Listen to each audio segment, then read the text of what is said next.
أروت مورتي ومسخر في الأول. Pour أروت مورتي ومسخر في الأول.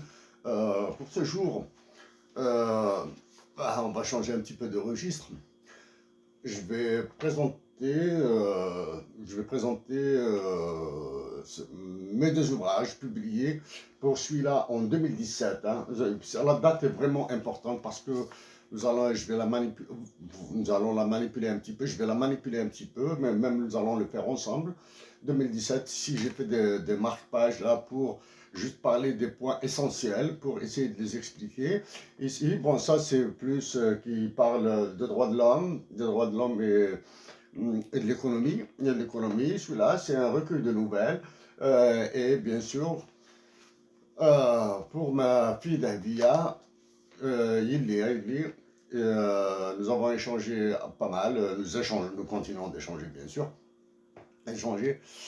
Il y a quelque chose de très spécial pour toi ici, je vais lire probablement, on va dire, 5 lignes, c'est tout, et je te laisse le soin Yili de faire tout le reste, même si tu as des relations en Algérie dans la presse, ou du moins, je peux t'aider si tu veux écrire quelque chose sur ça. Bon, donc avant d'aller vers ces deux ouvrages, il est indispensable pour moi de dire quelques mots même assez rapides pour ce jour sur ce qui se passe actuellement dans notre pays. À propos des innocents détenus en Algérie, ceux qui sont en prison, ou bien ceux qui sont persécutés. Pour que les choses soient claires, ils doivent être libérés le plus tôt possible. Les innocents qui se retrouvent détenus dans des procès expéditifs doivent être libérés le plus tôt possible, et le plus tôt sera le mieux. Par innocent, je pense à tous ces Algériens qui ont participé à ces manifestations déclenchées de l'étranger depuis février 2019. Des innocents ont été manipulés. Ces innocents doivent être libérés le plus tôt possible, et le plus tôt sera le mieux. Concernant maintenant les compatriotes algériens, particulièrement de Kabylie, mes compatriotes, ils demeurent mes compatriotes, d'Araout Mourtio, d'Issis Mourtio bien sûr, qui sont détenus pour des motifs extravagants de terrorisme, ou bien parce qu'ils appellent à l'indépendance de la Kabylie. Ils ont le droit d'appeler à ce qu'ils veulent.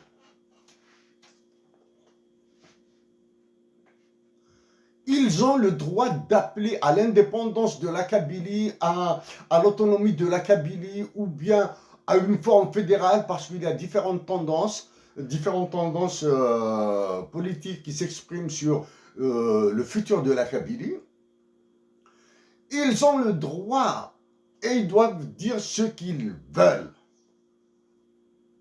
Personne n'a le monopole de la patrie. Certaines personnes, et je pense aux généraux de l'armée, ont le monopole de la violence dont ils abusent. Mais comme mes compatriotes de Kabylie, qui agissent chacun à sa façon pour l'indépendance ou l'autonomie ou bien une forme fédérale de la Kabylie, etc., doivent être libérés le plus tôt possible, et le plus tôt sera le mieux.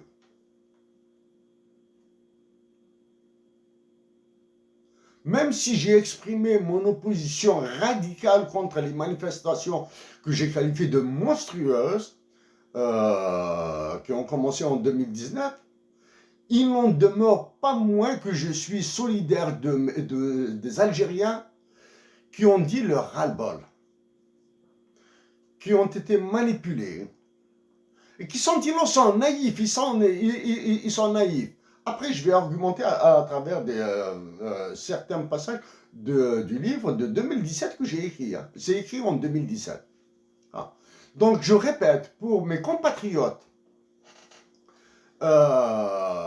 détenus pour des motifs de sécession de la Kabylie, de l'autonomie de la Kabylie, de l'indépendance de la Kabylie, et tout ce qui tourne dans ces eaux-là, dans ces revendications, ils doivent être libérés le plus tôt possible et le plus tôt sera le mieux.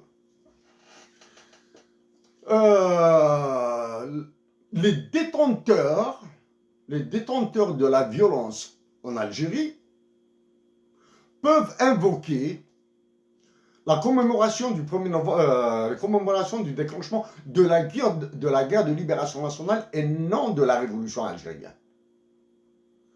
La révolution algérienne a commencé en 1837. Parce que j'ignore qu'est-ce qui s'est passé entre 1830 et 1837. S'il y a un événement en 1831 ou 1832, et je pense qu'il y en a, ce sont des vieilles lectures, qu'il y en a, la révolution algérienne a commencé au premier événement qui revendiquait la libération de l'Algérie. Donc, invoquer la commémoration du déclenchement de la guerre de libération nationale le 1er novembre 1954, pour bientôt, dans une semaine, invoquez-les, l'essentiel, libérez-les. Donc, la libération, premièrement, ils sont innocents. Hein? Ils sont innocents. Hein? Parce qu'ils sont innocents, qu'ils doivent être libérés. Deux, parce que la justice a été trop instrumentalisée. Est devenue un Lego en Algérie. Ça. En les libérant au motif d'amnistie pour la mémoire de ceux qui ont libéré l'Algérie, ce serait bien. Mais un dédommagement des détenus, un dédommagement pécuniaire, hein, financier, permettrait de remettre un minimum d'espoir dans l'État, dans le fonctionnement de l'État. Donc, tous les innocents doivent être libérés. Et arrêter d'invoquer le terrorisme ou des complots avec Israël, etc., concernant mes compatriotes qui défendent l'autonomie, l'indépendance de la Kabylie ou bien cette forme fédérale. Donc, un autre mot sur ces histoires de complot avec Israël. Je l'ai dit au moins à 3 reprises. La première fois, je l'ai dit en 2013. C'est parce qu'il y a une pression sur l'Algérie pour pacifier ses relations, pacifier entre guillemets, sa relation avec Israël, parce qu'il y a le retour de l'accession de l'Algérie à l'OMC et à travers le statut de la nation la plus favorisée que pourraient s'accorder mutuellement l'Algérie et Israël, et parce qu'il y a des groupes en Algérie, particulièrement à la présidence de la République et au sein de l'état-major de l'armée, qui s'opposent sur la forme et sur ce qu'ils vous appellent, je déteste le mot normalisation. Je parle plutôt d'établissement de relations diplomatiques et économiques avec l'État d'Israël. Il y a des groupes qui s'affrontent. Il y a maintenant le groupe américanophile et il y a le groupe francophiles. Les francophiles sont contre. Les américanophiles sont pour. Les pro-américains sont pour. Les pro-français sont contre. Donc ils utilisent cette histoire d'accession de l'Algérie à l'OMC, établissement de relations avec Israël, pour, en envoyant en prison, en accusant des compatriotes algériens de complot, de terrorisme ou de menace à l'intégrité du territoire. La défense de l'intégrité du territoire se défend autrement.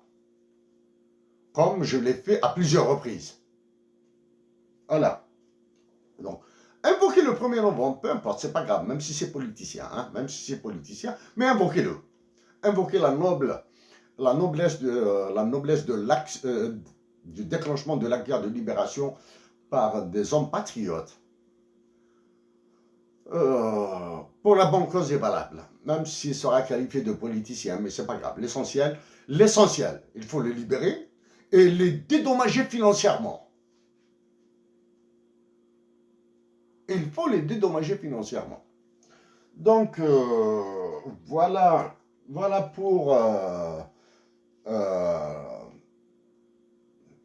ma suggestion, mon souhait, un souhait que je vais réitérer dans mes prochaines adresses au FMI, à la Banque mondiale et à l'État fédéral des États-Unis.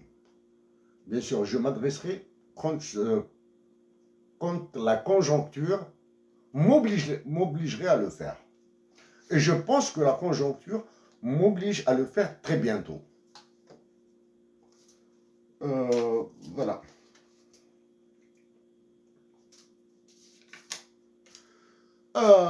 Donc maintenant, d'une manière un peu plus décontractée, je me sens un peu bizarre avec ces deux livres. Honnêtement, sincèrement, je me sens un peu bizarre. Ben, j'ai ces deux livres là, j'ai ces deux livres en anglais surtout et sur Debza. Dans celui en anglais, il y a une équation que je vais utiliser tout à l'heure. Bon, si je n'oublie pas, bien sûr. Donc, sincèrement, je me sens un peu bizarre. Parce que, je vous assure, que j'ai oublié ce que j'ai écrit dedans. Parce que je l'ai écrit dans des conditions un peu difficiles. Du temps où j'étais à Montréal. Un peu difficile et j'ai carrément oublié.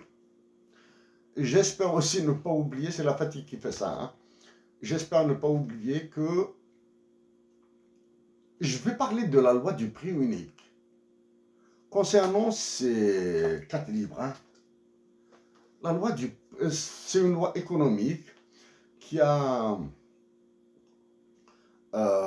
qu'on utilise aussi dans ce qui est appelé la PPA, la parité du pouvoir d'achat absolu ou bien la parité du pouvoir d'achat relative. Relative, c'est quand on introduit l'inflation, hein. Voilà, je vais en parler, j'espère ne pas oublier. Je commence par ce livre. J'ai fait des marque-pages parce que je ne vais pas en parler de l'intégralité, hein. Ici, P, actions nationales et internationales, ce sont les actions que j'ai faites au niveau, que ce soit en Algérie, que ce soit au niveau international. Par des écrits que j'ai rajoutés ici, certains écrits se sont même publics. Droits humains. Analyse normative, positive et économique. Donc, je vais parler rapidement de l'analyse normative. C'est-à-dire, l'analyse normative, c'est comment doivent être les droits humains en Algérie. L'analyse positive, c'est comment sont pratiqués les droits de l'homme en Algérie. Positif, ça ne veut pas dire que c'est bon, hein. Ça veut dire les faits sur le... Et l'analyse économique, c'est comment... L'analyse économique des droits de l'homme, c'est la relation qu'il y a entre les droits de l'homme et l'économie. En particulier, ceux qui sont appelés les droits économiques, sociaux et culturels. En particulier, parce qu'ils sont plus faciles à mesurer, par tout le monde en utilisant des indicateurs économiques. Ils sont plus faciles.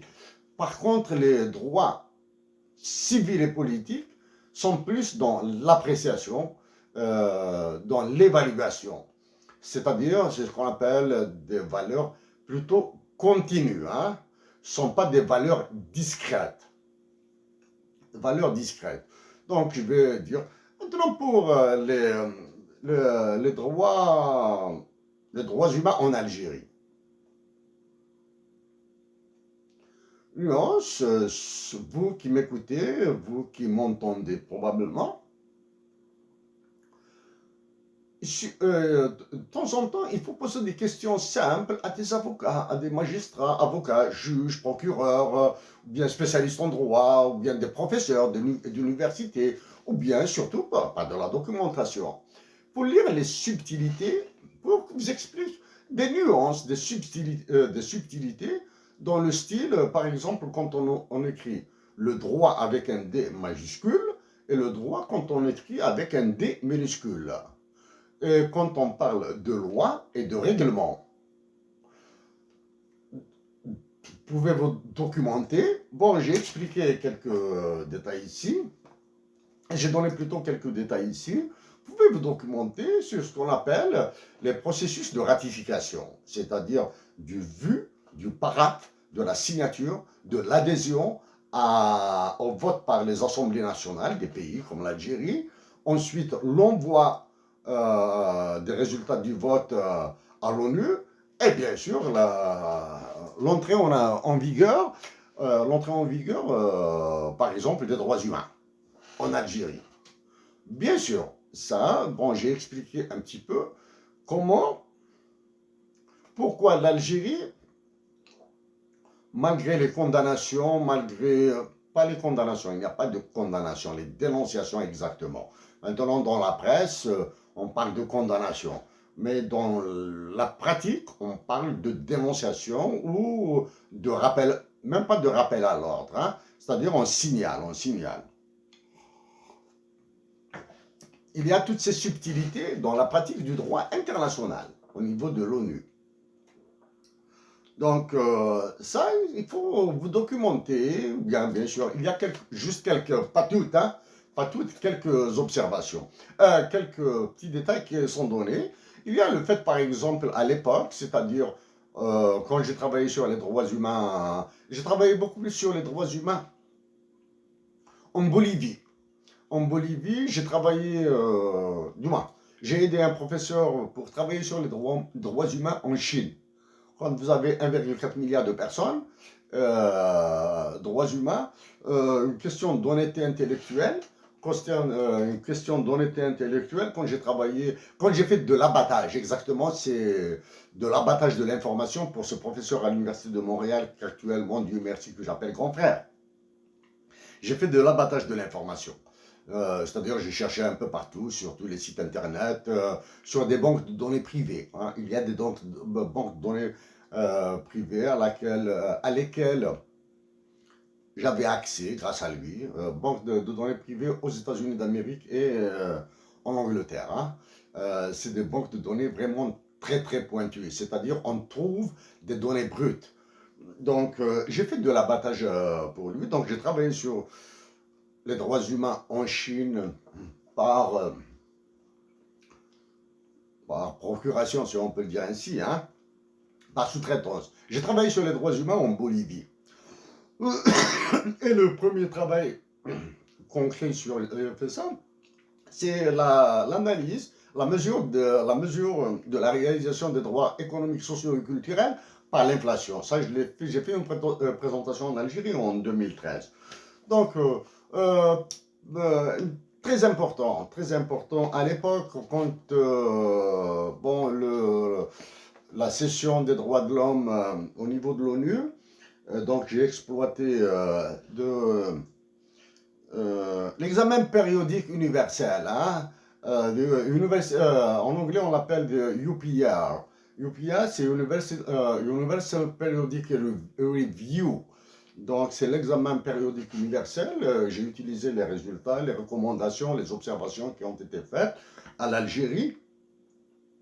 Et à l'époque, l'Algérie avait donné, elle avait fait un cadeau, un don de 500 000 $ au Conseil des droits de l'homme de l'ONU. Voilà. Maintenant, quand les droits humains, contre les protocoles additionnels, comme celui sur la Convention internationale des droits des enfants, sur l'exploitation des femmes, etc., hein, contre l'abolissement de la torture, pour pour le droit de la famille, etc. Donc, quand ils sont soumis à l'Algérie, quand l'Algérie prend une copie, c'est-à-dire elle signe, hein, elle ne paraphe pas, hein, du moins, elle paraphe, elle signe, mais elle n'a pas encore adhéré, parce que l'Algérie peut dire qu'il est intéressé par l'adhésion et se rétracter après. Donc voilà pour... Donc l'Algérie, quand elle a ratifié par les députés, bon, ceux que vous avez là maintenant, les députés actuels, ils vont faire pire, hein, ils vont brûler l'Algérie, hein, ils vont la brûler. Donc avant de ratifier les droits de l'homme et les protocoles additionnels, l'Algérie a émis des réserves et des observations sur la réduction de l'application de certains droits ou des réserves de fond, c'est-à-dire des articles, nous allons les rejeter. L'Algérie rejette l'application de certains articles. Donc c'est pour cette raison. Ça, c'est d'un point de vue positif. Du moins, ça a un impact directement sur la torture, la justice expéditive qui s'applique. Hein? Donc, quand l'Algérie claironne qu'elle a ratifié tous les instruments des droits de l'homme, on les appelle les instruments, cela ne veut pas dire qu'elle les applique tous. S'il y a une observation qu'elle a déposée au niveau de l'ONU, cette observation fait office d'exception. C'est-à-dire l'Algérie ne sera jamais sanctionnée, du moins sanctionnée, non. Elle ne sera pas le non-respect. Bon, toujours, s'il vous plaît, à la page, il y a beaucoup de calculs, il y a pas mal d'équations. Il y a pas mal d'équations de modélisation, hein, équations de modélisation mathématique de certaines situations. Donc, quand vous allez trouver dans les détails, hein, vous allez trouver les détails comme ça sur les droits de l'homme, hein, sur les droits de l'homme, sur par exemple ici, la Commission africaine des droits de l'homme et des peuples Algérie, 3e et 4e rapport périodique. C'est-à-dire, j'ai inclus même la charte africaine des droits de l'homme. Donc, ça, c'est des diagrammes ici. Hein, c'est-à-dire, j'ai compté article par article. C'est-à-dire, j'ai parcouru tous les droits. Donc, ça, c'est... exemple ici, l'Algérie est l'énorme. Sur les 19 textes internationaux relatifs aux droits de l'homme, l'Algérie a dit oui à 12 et non à 7. Donc l'Algérie refuse 7. Bon, donc il y a tous les détails ici, hein, tous les détails sont fournis. Tous les détails sont fournis. Vous avez ici d'autres mécanismes, les autres mécanismes de protection des droits de l'homme. Les défaillances des États et les régimes autoritaires qui en sont les causes, l'incapacité et l'impossibilité les populations atteintes de violation de leurs droits humains d'agir sont partiellement prises en charge par les ONG, les organisations non gouvernementales. Ça, ben, s'il vous plaît, toujours avoir en tête que c'est un livre écrit en 2017. Voilà. Bon, les autres mécanismes de prise en charge des droits humains, vous avez le tribunal Bertrand Russell à Londres, et vous avez, là je trouve, bon, le tribunal Bertrand Russell, il a été créé par Bertrand Russell, un philosophe anglais, et par Jean-Paul Sartre, hein, le français. Il y a ça. Donc maintenant, là, bien sûr, vous allez trouver, est-ce que nous allons introduire les changements climatiques dans les droits de l'homme? Maintenant, ils sont introduits depuis une semaine. Hein. Ils sont introduits depuis une semaine. Bien sûr, c'est vraiment, pour moi, ce n'est pas une joie ou un plaisir. C'est vraiment parce que, bon, bien sûr, il y a cette joie, il y a ce plaisir, ça c'est vrai, bon, il y a cette question de narcissisme, mais il y a une question de, parce que une question de solidité et de pertinence. Ouais, j'adore utiliser les écrivains algériens que j'ai lu, et que je lirai bien sûr, quand il colle à l'universalisme. Quand il colle, à partir d'une situation qu'ils décrivent en Algérie ou bien d'une imagination, de leur imagination sur une situation, sur une problématique, sur une solution en Algérie, quand leur imagination est vraiment universelle, de niveau universel, j'adore les utiliser. Donc ici, c'est un coucou à Al-Mahdi Achachor.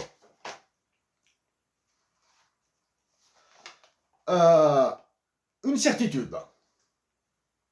L'homme est un produit marchand. À la page 45. Une certitude. L'homme est un produit marchand. Al-Mahdi Achachor a écrit: pour se doter de la bouse de vache, ils allaient très loin d'ici, dans les plaines, chez un riche fermier, seigneur d'une région, que seul connaissait. Mansour parfois les accompagnait. Une fois, Mansour, donc chaque fois je le confonds avec Abdelkader Taïou, je pense que Mansour est le fils de Abdelkader Taïou, quelque chose comme ça. Mansour parfois les accompagnait. Une fois, il l'avait laissé là-bas parmi les ouvriers, traité en esclave. Il l'avait échangé contre une vache.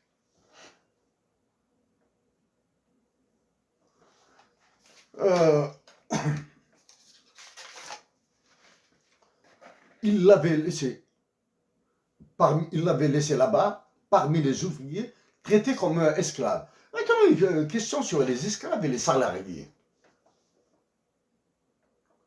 Les Américains, quand les Américains étaient des esclavagistes, c'est-à-dire quand il y avait des Américains qui avaient des esclaves, y compris Thomas Jefferson, Thomas Jefferson n'a pas acheté des esclaves. Hein. C'était un héritage de son père.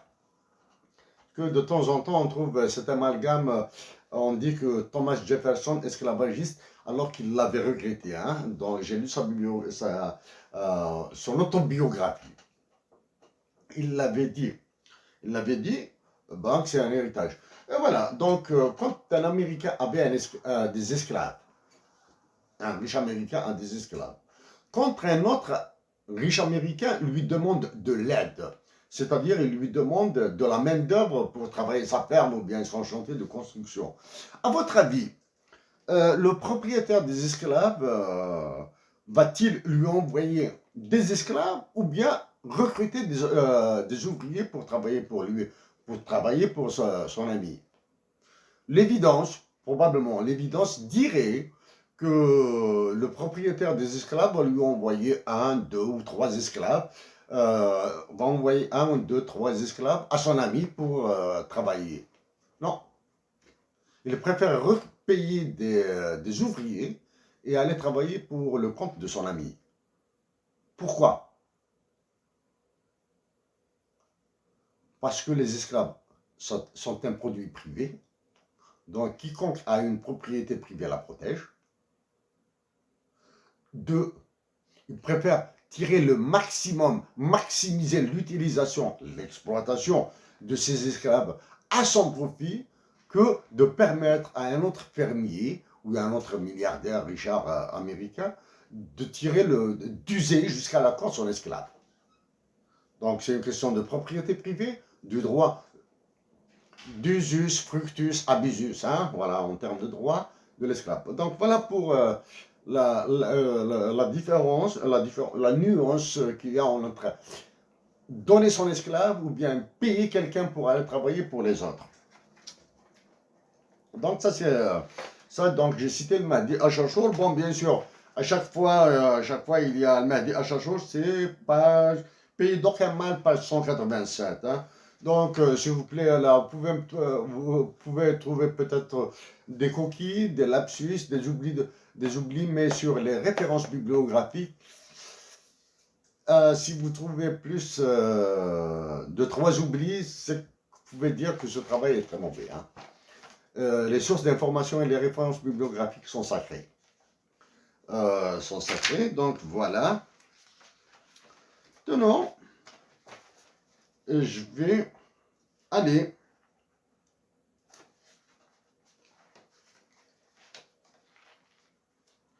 à quelque chose de très, très complexe. accessible, hein. Il est expliqué avec des mots simples dans le livre. C'est à partir de la page 118. Analyse des parties prenantes. En anglais, on appelle ça de stakeholder analysis. Analyse des parties prenantes.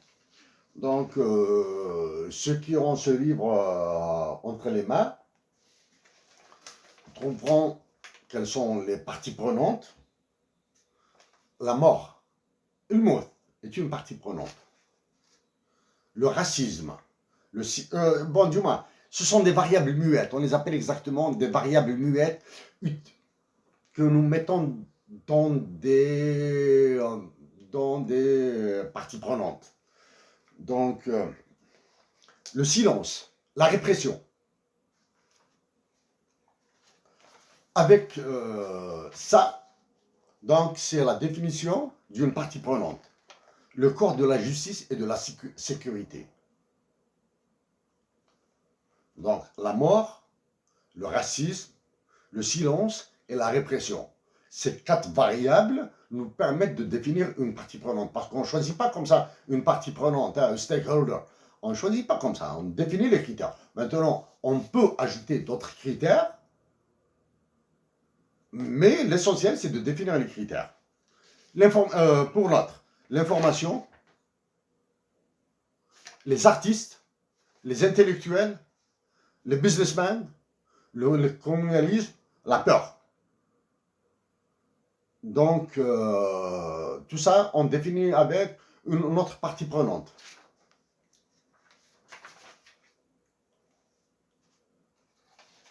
Maintenant,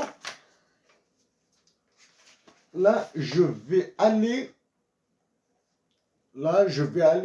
dans le détail. Du moins, pas dans tout le détail, hein, ce n'est pas possible maintenant. Ici, c'est tableau analyse du pouvoir des parties prenantes. Stakeholder power analysis.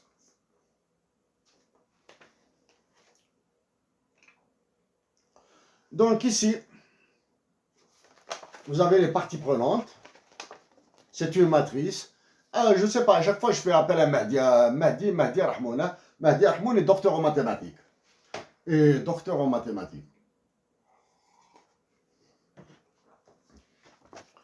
Elle dit c'est une matrice. Donc nous avons les parties prenantes. La première, c'est le peuple. La deuxième, ce sont les organisations de la société civile. La troisième partie prenante, c'est la presse, les médias et les réseaux. La quatrième, c'est la justice et les forces de sécurité. L'autre, 1, 2, 3, 4, 5. La cinquième, ce sont les autorités publiques civiles. Très important, autorité publique civile.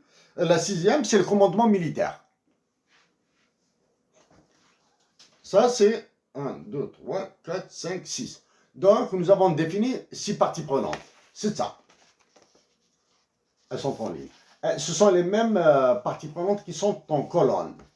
Maintenant, ici, avant de donner des explications, je commence à rentrer dans la... Bon, ça va déboucher sur une modélisation mathématique, c'est des matrices, c'est des équations. Les équations, bon, j'en ai modélisé quelques-unes, je vais en parler. Je rappelle, s'il vous plaît, n'oubliez pas que ce livre a été écrit en 2017. Et celui-là, fin 2016. Ici,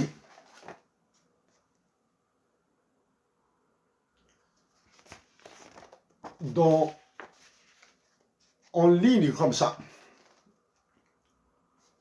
en ligne, ici à la dernière cellule, vous allez trouver le pouvoir qui est exercé sur une partie prenante par toutes les autres.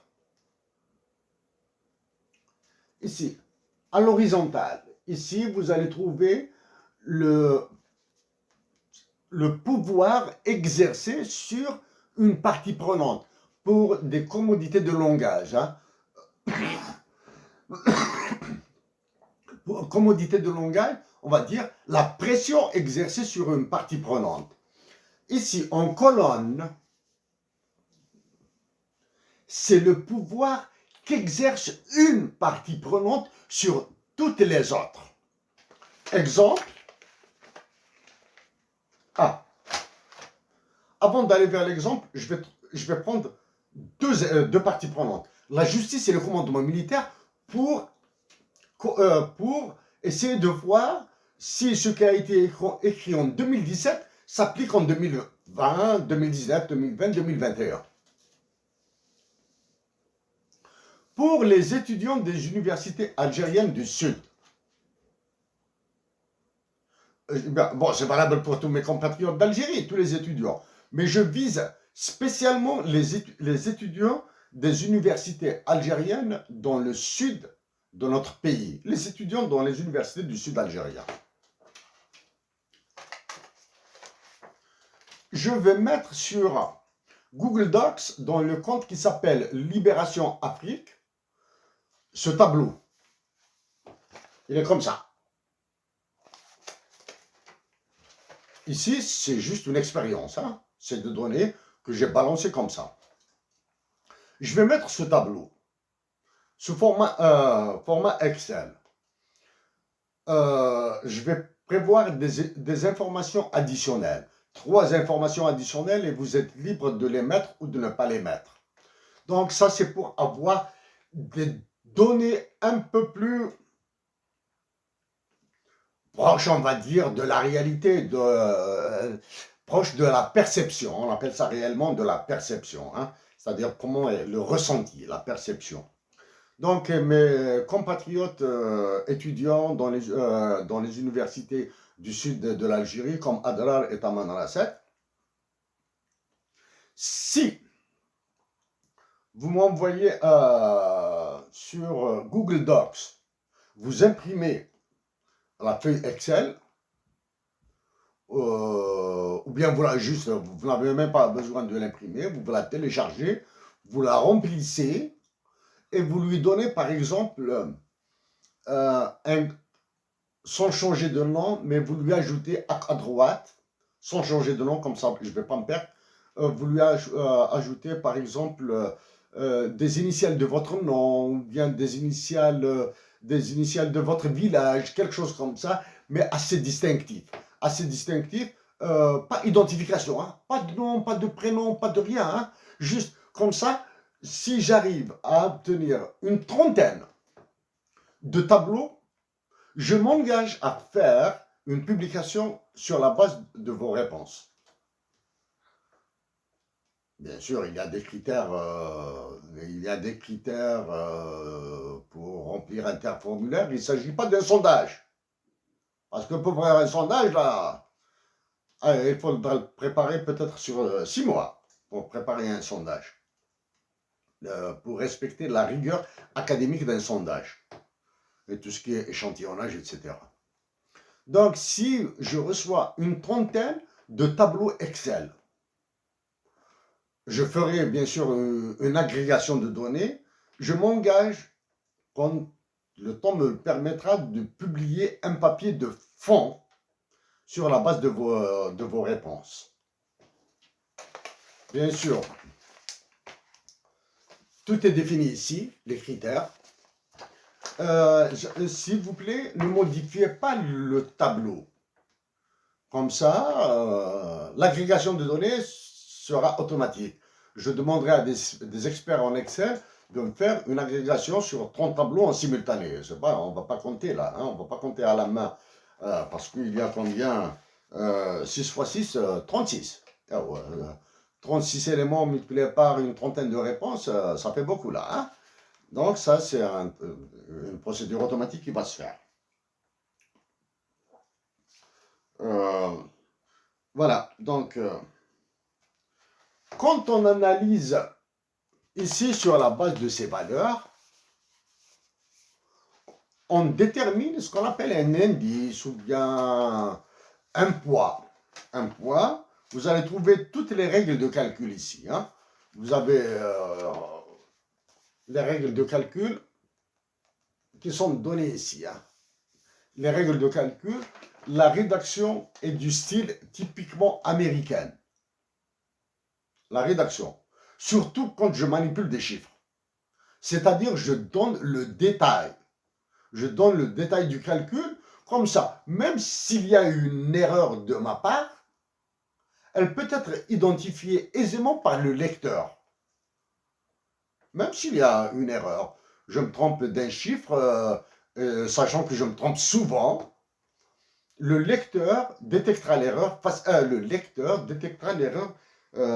tout seul.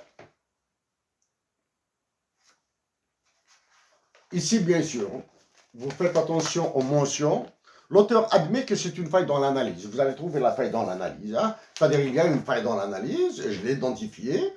Bien sûr, ça c'est dû à la qualité de données, hein, parce que c'est des données que j'ai balancées quasiment comme ça, intuitivement.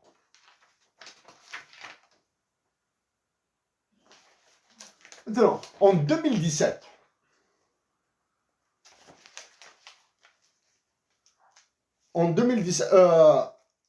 ce sera difficile peut-être. Voici un premier graphique sur des données basiques, naturelles. Voici le graphique, comment il change. Et vous remarquez ici aussi que le graphique, les histogrammes changent. Je vais l'expliquer maintenant. Ici, dans ce tableau, j'ai introduit la prémisse peur. Le خوف. Le خوف, dans son sens le plus naturel, est appliqué à toutes les parties prenantes. C'est-à-dire la peur. Le peuple a peur, les magistrats, les avocats, les juges ont peur, les généraux ont peur, des éléments de les organisations de la société civile ont peur. Elle est naturelle, c'est un sentiment naturel. Donc il faut le prendre dans sa naturalité. J'ai introduit la prémisse peur. Et si chacun avait peur à un certain niveau, que deviendraient les pouvoirs des parties prenantes, les pouvoirs qu'elles exercent et les pouvoirs qu'elles exercent et les pouvoirs qui lui sont exercés, qu'elle subit, les pouvoirs, les pressions qu'elle subit. Ça, c'est la prémisse peur. Donc, le Khouf. En 2017. Je vous assure que j'avais oublié carrément, autrement j'aurais fait une publication sur la base de ces chiffres. Ici, à droite, analyse du pouvoir avec la prémisse du changement, le désir de changement. Voilà, on introduit le désir du changement, on lui donne une valeur, on appelle ça une valeur qualitative, hein, parce que on ne peut pas la mesurer avec précision, hein, avec une valeur, l'introduction de la prémisse désir de changement. Ça, c'est en 2017. Donc, ici, maintenant, vous allez trouver après une synthèse. Perspective pour un processus pacifique et révolutionnaire en Algérie. Ça. Donc, ça, c'est concernant ce qui se passe actuellement. Je prends un exemple maintenant. J'ai failli l'oublier.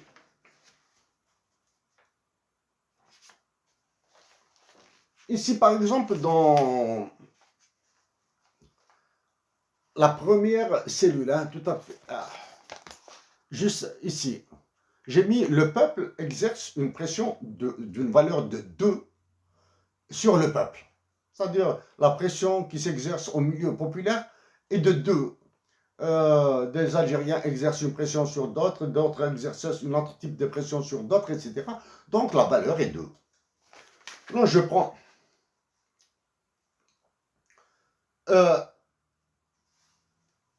le commandement militaire exerce une pression de 8 sur le peuple, une pression de 10 sur les organisations de la société civile. Les valeurs, c'est intuitivement, c'est l'échelle de Richter. À 0, même s'il y a des petites secousses telluriques, à 0, on ne les sent pas. À 1, on ne les sent pas. Je pense que c'est à partir de 3 qu'on commence à ressentir quelque chose. Donc, c'est de 0 à 12, intuitivement, c'est l'échelle de Richter. Donc, le commandement militaire exerce une pression de 8 sur le peuple, c'est une valeur arbitraire, de 10, 10, 10 sur la justice, sur la presse et l'organisation de la société civile. S'il vous plaît, pour les organisations de la société civile, même si en Algérie, il n'y a pas d'organisation de la société civile dans la définition académique la plus usitée, celle de Jürgen Habermas. Donc, c'est le pouvoir militaire qui exerce de la pression sur, par exemple, sur la justice. Il exerce 10, une force 10 sur 12 sur la justice. Il exerce 10 sur les organisations de la société civile, 10 sur la presse et les médias. Il exerce 8 sur l'autorité publique et à l'intérieur d'eux-mêmes. C'est-à-dire les militaires, les généraux entre eux s'exercent des pressions de 2. Parce qu'ils se ménagent. Ils se ménagent. Donc, c'est tout le monde qui se rabat sur les autres. Donc, voilà. On trouve que le commandement militaire exerce une pression de 48 sur tout le monde. Et le commandement militaire subit une pression de 9. Il subit une pression de 9 et il exerce une pression de 48. Ça, c'est l'exemple. Maintenant, sous l'hypothèse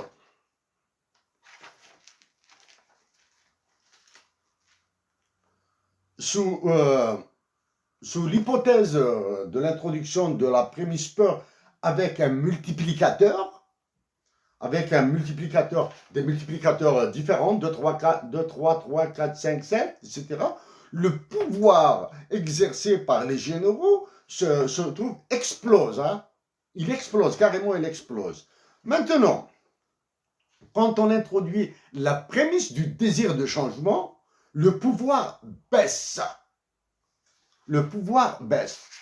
Donc, bon, s'il vous plaît, je ne peux pas y aller dans tous les détails de calcul.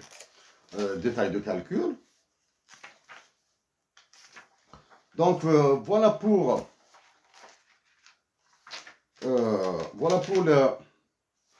les parties prenantes. Je m'excuse, je vais souffler 2 minutes. Hein. Je vais souffler 2 minutes, je vais fumer une clope, et une gorgée de café et je continue, hein, parce que la cadence est importante. Donc, je continue maintenant.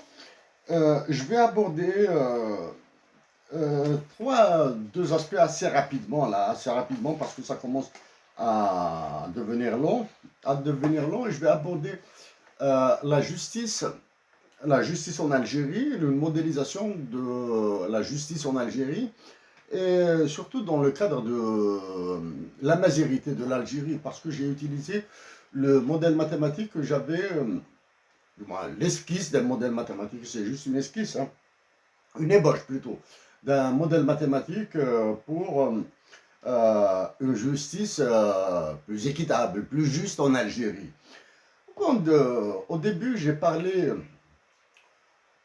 dit ma solidarité aux détenus algériens. J'ai suggéré leur libération, qu'il s'agisse pour les innocents manipulés durant ces manifestations, ou bien la libération de ceux qui sont accusés à tort et à travers de complotisme avec Israël et qui concerne beaucoup plus mes compatriotes algériens de Kabylie.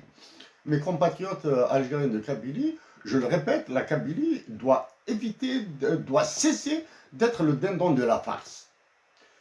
Pourquoi le dindon de la farce? Parce qu'ils l'utilisent pour mater toute l'Algérie, hein, c'est-à-dire c'est inconscient, le subconscient des Algériens, c'est la Kabylie.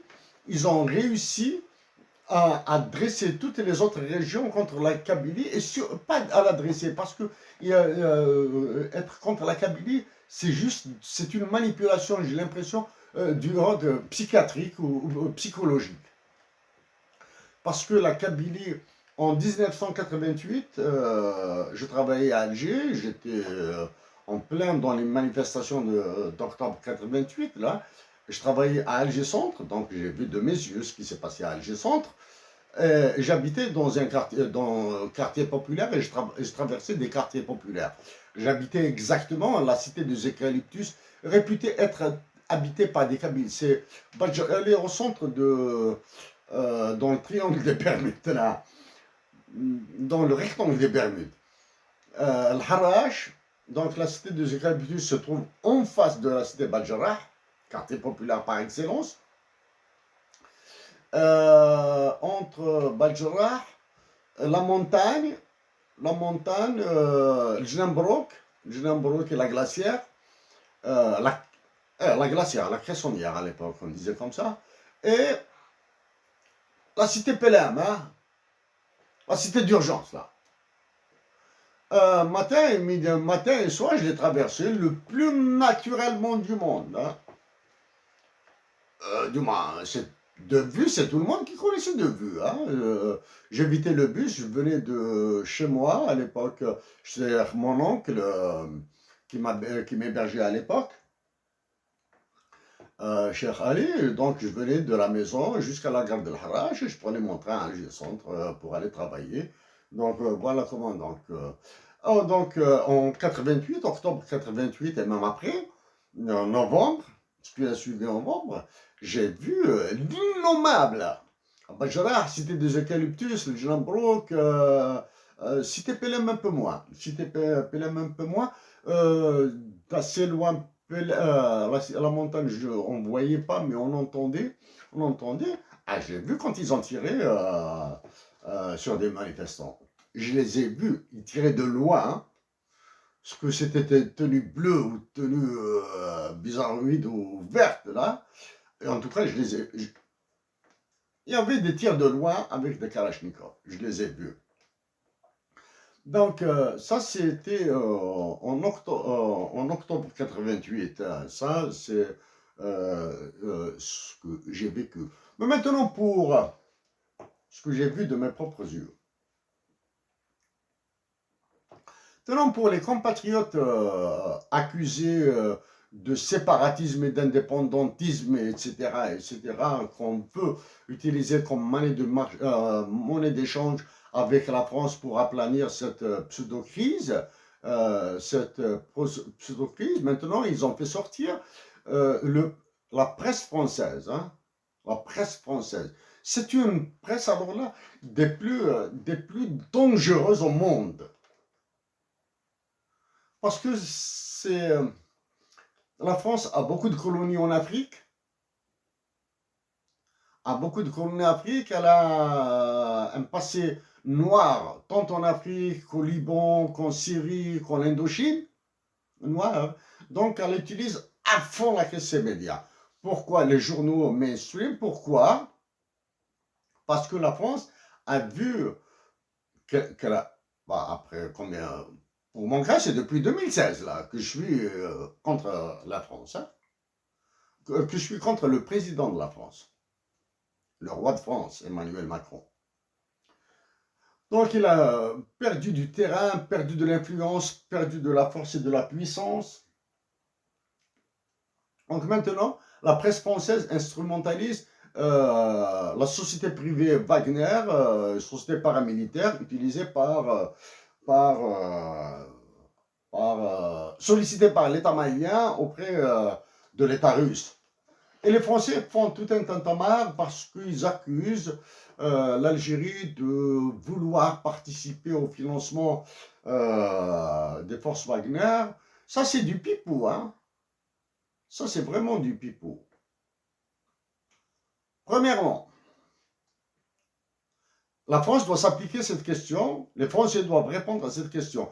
Ont-ils instrumentalisé des forces dans les colonies françaises en Afrique? Mali, Niger, Tchad, Burkina Faso, Algérie, euh,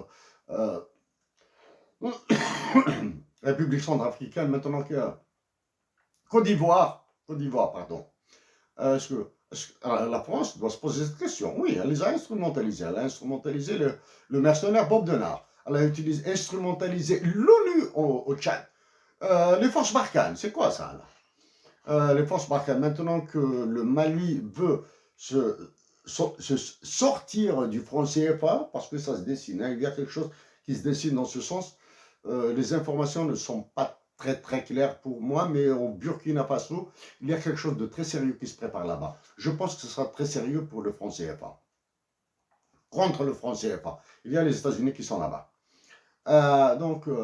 Utilise l'instrumentalisation, donc je me perds un petit peu, l'instrumentalisation de la société privée Wagner.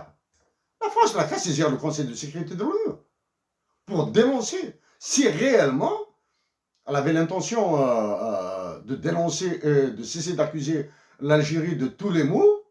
Elle n'a qu'à saisir le Conseil de sécurité de l'ONU et dénoncer l'introduction des forces Wagner, du moins des forces paramilitaires Wagner au Mali, et au Tchad, et au Niger, et en République centrafricaine. La France est pourtant un des membres permanents du Conseil de sécurité de l'ONU, elle dispose d'un droit de veto. Mais puisque le Conseil de sécurité de l'ONU est bloqué parce que la Chine, qui a des forces privées en République centrafricaine et en Éthiopie, a le droit de veto, parce que la Russie a le droit de veto. Donc, la France, la question du Conseil de sécurité de l'ONU, comment on dit, ça dit تلعب في ميح. ساعة كنلقى الناس قبايلي ساعة دي تلعب في ميح ولا لحس يديك ولا لحس شواربك كما يقولوا في الجزائر. Donc ça, c'est pas possible. Donc, ils instrumentalisent ça. Ajouter la faiblesse de la diplomatie algérienne, là, elle va tort et à travers à cause de ces négociations avec discussions, dialogues, négociations avec Israël qui auront lieu. Hein. Elles auront lieu. Et il faut qu'elles aient lieu pour éviter un autre drame à l'Algérie. Un autre drame à l'Algérie. Il faut qu'elles aient lieu là. Hein. Parce que refuser une négociation, premièrement, c'est un signe de faiblesse. Et deuxièmement, c'est un signal très négatif en termes de négociation internationale.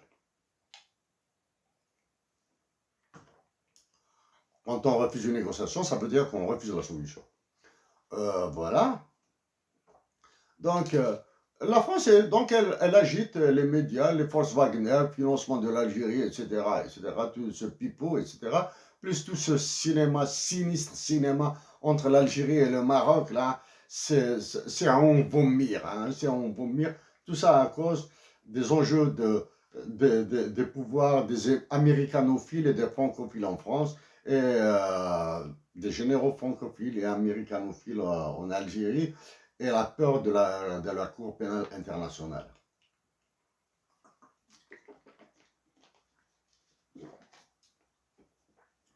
Maintenant, je reviens à une modélisation mathématique de la justice. Bien sûr, ce sont des données que j'ai utilisées dans les impacts économiques de Tamazir. Donc, s'il vous plaît, vous pouvez jeter sur la conférence sur les impacts économiques de Tamazir, qui est disponible sur YouTube, là. Vous pouvez voir, généralement, je parle il y a des séquences de 30 secondes, il y a des sujets que j'ai abordés en 30 secondes. Hein. 30 secondes, c'est rapide.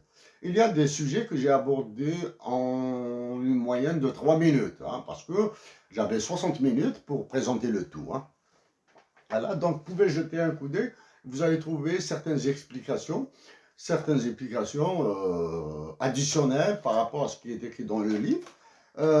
Pour ça, bien sûr, il faut faire énormément d'abstraction. Hein, quand on est dans un raisonnement théorique, on fait abstraction. On a besoin d'abstraction parce qu'on ne peut pas étudier tous les petits détails là, tous les petits détails. Et oui, et la maladie de la oui-mais. Oui, mais si, et si, et si, et si, on n'en finit pas. On n'en finit pas. Donc, il y a des niveaux d'abstraction. Pour cela, il y a un truc je préfère le liquider dès maintenant. Concernant John Maynard Keynes sur le niveau d'abstraction, il y a quelques passages en anglais, bon, que je n'ai pas traduit. J'en ai marre de traduire de l'anglais vers le français. Donc, Alvaro Sensini, j'ai toujours ce lapsus. À cause du nom Sensini, je dis que Alvaro Sensini est un économiste italien. Non, c'est un économiste suisse. C'est un spécialiste de l'économie quantique. De l'économie quantique, c'est-à-dire il y a une forme abstraite, il y a une forme métaphysique de la transmission du comportement économique vers, du comportement individuel économique vers l'économie réelle, hein, dans les marchés. Donc,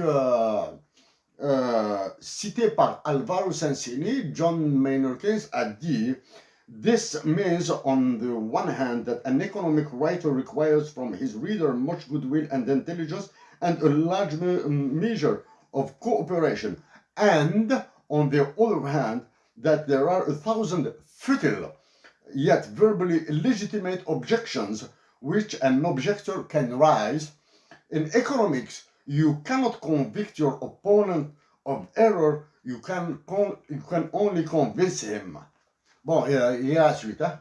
C'est-à-dire, Alvaro Sensini, en citant John Maynard Keynes a dit, d'un côté, un écrivain, un auteur en économie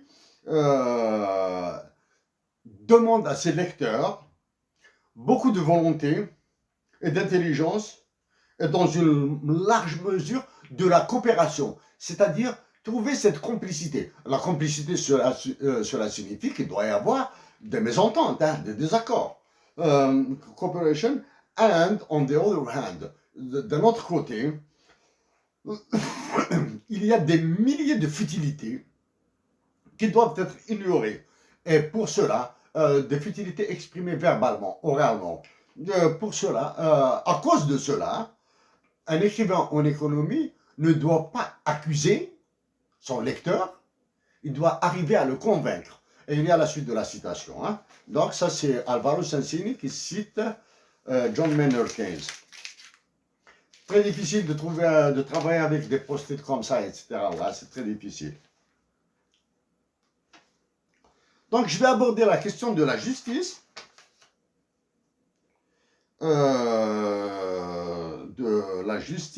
Et l'utilisation du langue de Tamazight dans un large, l'utilisation de la langue Tamazight dans un large espace géographique. Large espace géographique, ça veut dire l'Algérie, la Tunisie, le Maroc, les pays subsahariens, le Mali, le Niger, etc. etc.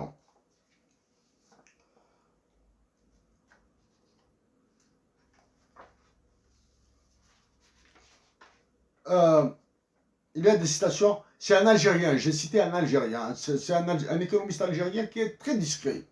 Très discret. Je pense qu'il vit en France actuellement. Actuellement, je pense qu'il vit en France. C'est El-Mouhoub Mouhoud. C'est un économiste que j'apprécie beaucoup. C'est un économiste que j'apprécie beaucoup. J'ai lu un de ses livres. J'ai lu quelques articles qu'il a signés. Ceci étant dit, il y a toujours des divergences. Hein. Il y a des divergences. Et donc, il est cité ici. L'hypothèse. L'hypothèse, c'est très important. Toute atteinte au droit de l'accusé, de son avocat conseil, donc considérant qu'un projet de loi dans le domaine de la justice dans une nouvelle Algérie, oh, pas une nouvelle Algérie, waouh! En tout cas, la nouvelle Algérie, c'est différent de...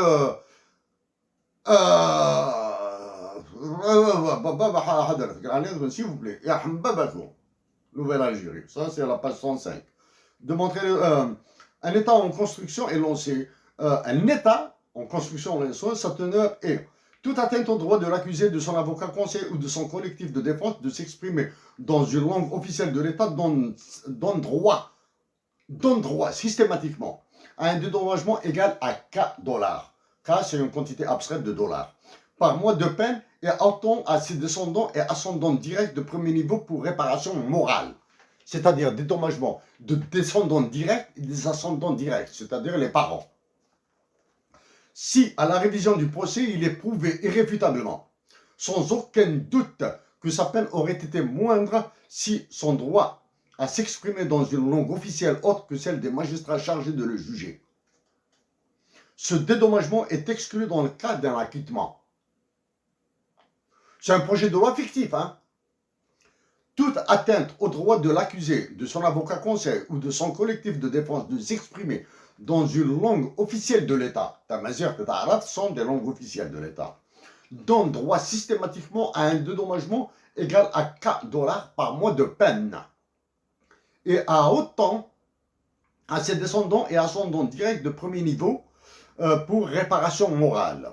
Si, à la révision du procès, il est prouvé irréfutablement, sans aucun doute, que sa peine aurait été moindre si son droit à s'exprimer dans une langue officielle, autre que celle des magistrats, dans notre cas, les magistrats s'expriment en arabe, et ils ne s'expriment pas en tamazigh, ils refusent, tamazigh, chargé de le juger. Ce dédommagement est exclu dans le cas d'un acquittement.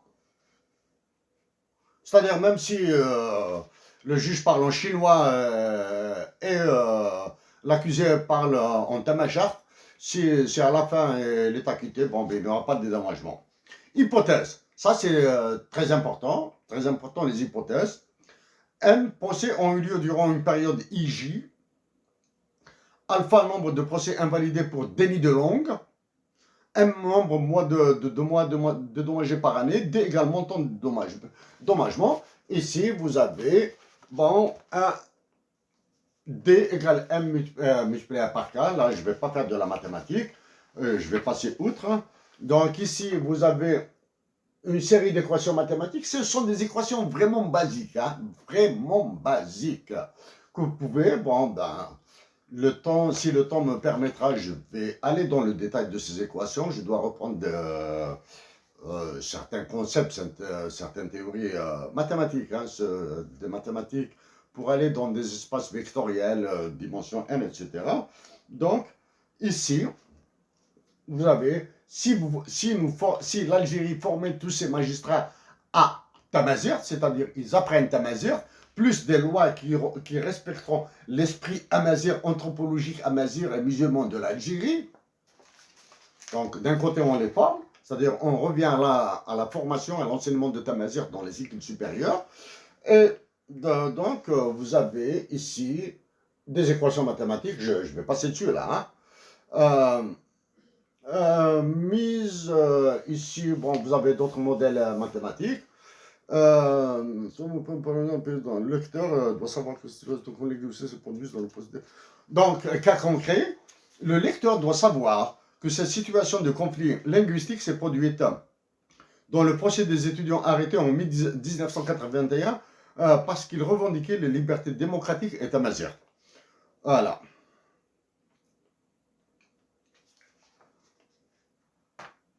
Voilà.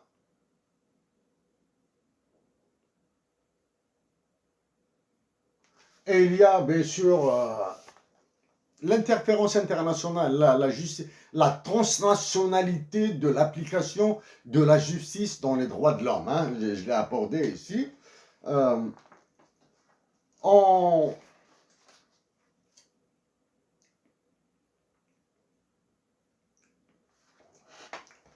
Très important. Toujours dans la justice et la santé, en 2011, des statisticiens de Statistique Canada, hein, Statistique Canada, c'est un organisme officiel. Lorsque les immigrants arrivent au Canada, ils sont généralement en meilleure santé que leurs homologues nés au Canada.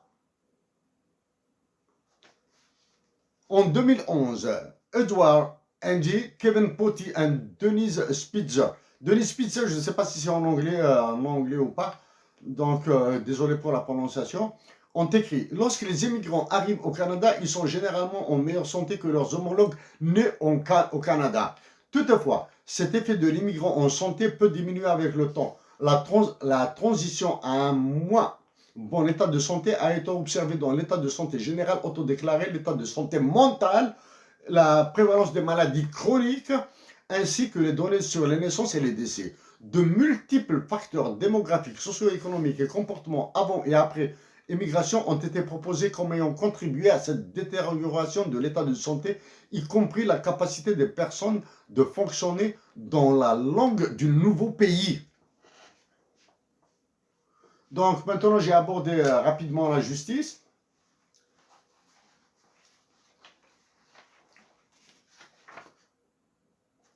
Ah, j'ai carrément oublié ça, honnêtement. Hein, honnêtement, j'ai oublié ce que j'avais écrit en 2017.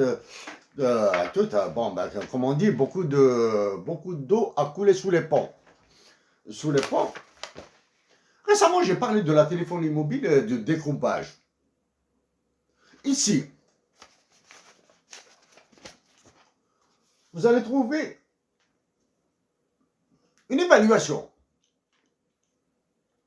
Une évaluation de la non-gratuité de la téléphonie locale, c'est-à-dire, par exemple allez, je vais prendre le village de mon diamant, hein, de ma princesse.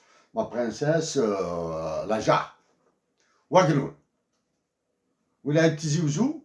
Si la téléphonie mobile n'est pas gratuite à cause de la non-gratuité de la téléphonie fixe locale, pardon, à cause de la non-gratuité de la téléphonie fixe locale, vous avez des calculs ici. Maintenant, après découpage, je dis bien, parce qu'il y a un projet de découpage avec le changement opéré à la tête des télécoms, là, hein, Algérie Télécom et toutes les salades. Oui. Il y a le projet de dégroupage derrière. Ici, vous avez les gars avec les données que j'ai, dans le cas où la téléphonie locale devient gratuite, en dinars. Avec le recrutement des personnes, du personnel nécessaire pour l'usage de la téléphonie locale, gratuite, etc. Tous les coûts, ben, j'ai estimé à 1 milliard par année, bien sûr. Hein, par année. Généralement, en économie, quand on parle par année ou bien par 5 ans. Dans mon cas, c'est mentionné en tout cas, année. Les coûts seraient de 1,2 milliard de dinars.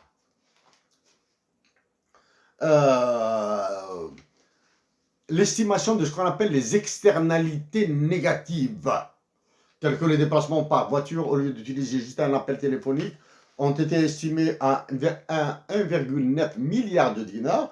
Donc, il y a un gain de 763 millions de dinars. Tenant, ceux qui peuvent avoir les statistiques, les chiffres réels d'Algérie Télécom, ou bien des opérateurs de téléphonie mobile, peuvent faire des calculs plus précis. Plus précis, ça me ferait plaisir de donner un avis, hein, juste un avis. Hein, je ne critique jamais.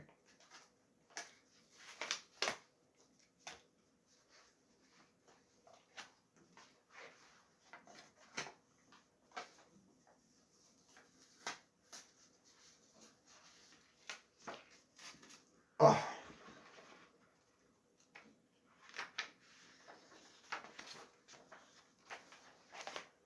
Ici, c'est une capture d'écran. Capture d'écran, c'est des équations mathématiques, bien sûr. C'est le livre, en anglais, bien sûr, de la théorie de macroéconomique d'Olivier Blanchard, utilisé à l'Université de Montréal. C'est-à-dire, c'est le livre que nous utilisons pour préparer nos partiels, nos travaux, etc. Ce sont les équations. Donc, pour éviter de me tromper dans la transcription, j'ai fait une capture d'écran. Une capture d'écran, les voici. The medium run, c'est le moyen terme. Moyen terme, c'est entre 5 ans et 10 ans. Le court terme, c'est inférieur à 5 ans. Le moyen terme, c'est entre 5 ans et 10 ans.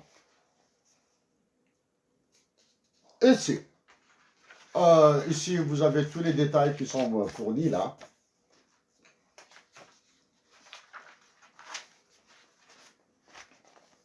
Ici, hop, désolé, les deux tableaux. Le tableau d'en haut, ce sont les équations que je vous ai montrées précédemment. Ce sont les équations, c'est l'application de ces équations avec des hypothèses qui sont là. Ce premier tableau est ce qu'on appelle un tableau témoin. C'est-à-dire, je prends ces équations, je les applique, je leur applique les taux qui sont donnés dans le livre. Si mes résultats sont identiques à ceux du livre, ça veut dire que l'application des équations est correcte. C'est ce qu'on appelle un tableau témoin. En bas, dans juste le tableau qui est au-dessous, ici, c'est une simulation pour l'Algérie.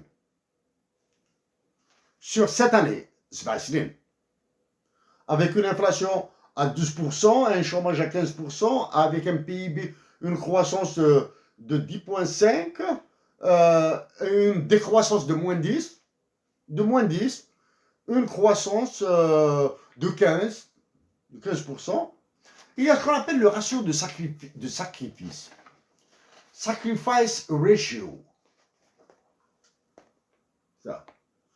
Ça, c'est en 2017. Donc, c'est une situation donnée en 2017, décrite en 2017. C'est une situation hypothétique, bien sûr. Maintenant, il se trouve que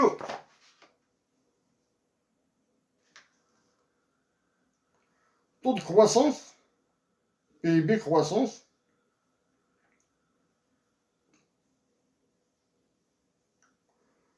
pour la période 1, intuitivement, j'ai mis moins 10. Intuitivement, j'ai mis moins 10. C'est tout. Moins 10%. Hein? C'est-à-dire une décroissance. Une décroissance. Ça, c'est une récession terrifiante, là. Hein? C'est un plongeon, moins 10% de décroissance.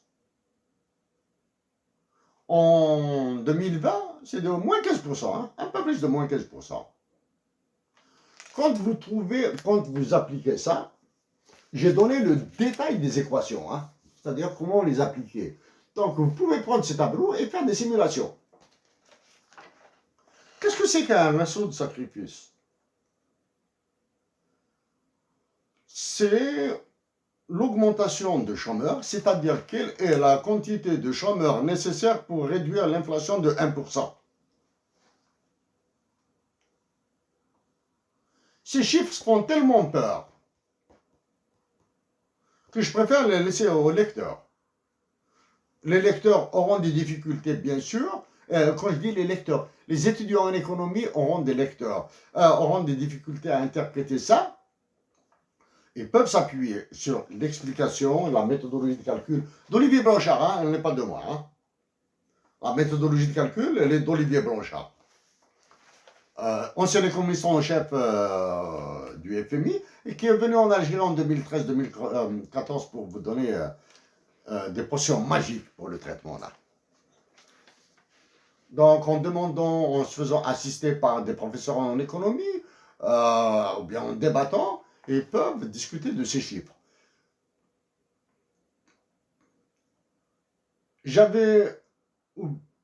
Maintenant, je m'épargne de parler d'une décroissance, d'une récession, dans la mesure où j'ai pris un taux négatif de moins 10%. Donc, il est inclus, parce que dans ma tête, j'ai cru que je n'avais pas prévu la situation de récession, alors qu'elle est là. Donc, la fermeture des entreprises, la vente des entreprises qui vont accroître le chômage, etc., elle est là. Hein.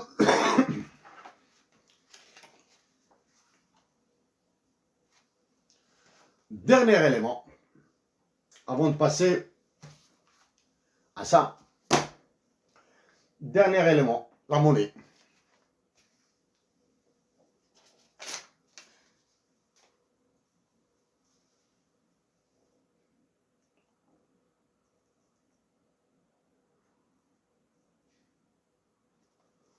Voilà. Je ne vais pas aller dans le détail, hein, parce que c'est la monnaie, c'est... Je lis. Définition d'une monnaie d'une nouvelle monnaie ancrée sur l'air et la terre. C'est-à-dire ça, vous allez trouver un truc rapide, même pas 30 secondes, dans les impacts économiques de Tamazight. Il y a des concepts qui sont utilisés dans un livre d'économie que je vais vous montrer.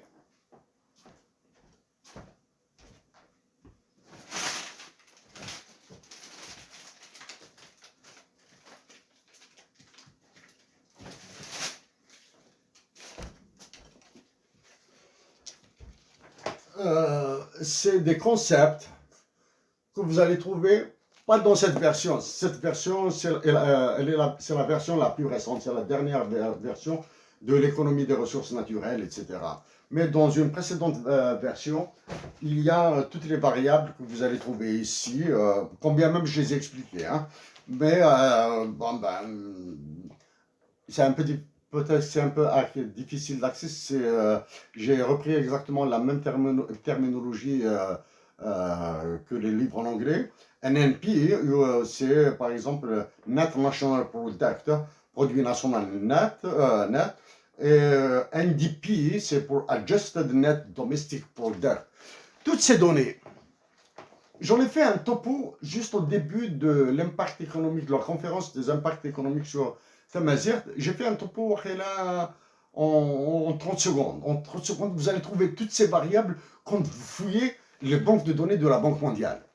La banque de données de la Banque mondiale est immense. Mais quand vous faites l'extraction des données, le TIA, là, Extracting, Transforming and Loading, de données à partir de la Banque mondiale, puisque mouiller pour mouiller, autant plonger. Quand vous faites les extractions de données pour l'Algérie, ben c'est la même procédure pour la Tunisie, par exemple, et le Mali. Profitez pour demander à la Banque mondiale, du moins à l'application de la Banque mondiale, de vous donner pour 3 pays. L'Algérie, quand vous utilisez l'Algérie, moi j'ai utilisé le Danemark pour situer l'Algérie qui est tout à fait au bas de l'échelle et le Danemark qui est parmi les hauts dans l'échelle. Moi j'ai utilisé le Danemark. Le Danemark, c'est ça.